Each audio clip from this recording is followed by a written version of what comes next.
Prípady únosov detí rodičmi sa väčšinou spájajú s ich otcami. Teraz vám ukážeme opak. Príbeh pána Erika Bogdana z Trebišova, ktorý svoje dve dcéry nevidel už takmer rok.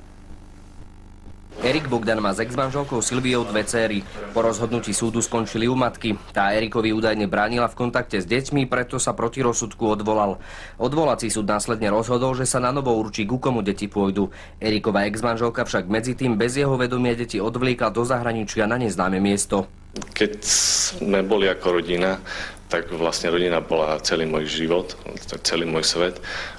Ten svet sa úplne vyprázdne ako bez detí. Keďže skontaktovať sa s Erikovou bývalou manželkou je nemožné, oslovili sme jej matku. Prepáčte, nechcem sa k tomu vyjadrovať. Silvii Bogdanovej medzičasom vypovedala moc právnička, ktorá ju zastupovala.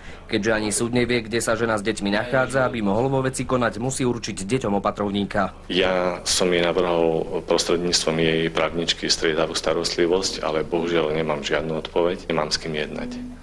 7- a 5-ročné dievčatka Erik nevidel už takmer rok napriek tomu, že ich hľadal Interpol.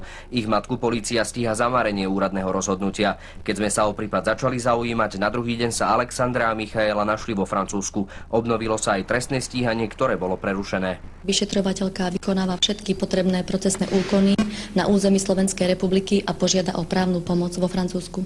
Aj keď si spoločnosť myslí, že práve otcovia častejšie unášajú deti, opak je pravda. V roku 2008 to urobilo len 29 otcov a 126 matiek. Minulý rok 15 otcov a 77 žien. Regionálne štáby a Jozef Šivák, Slovenská televízia.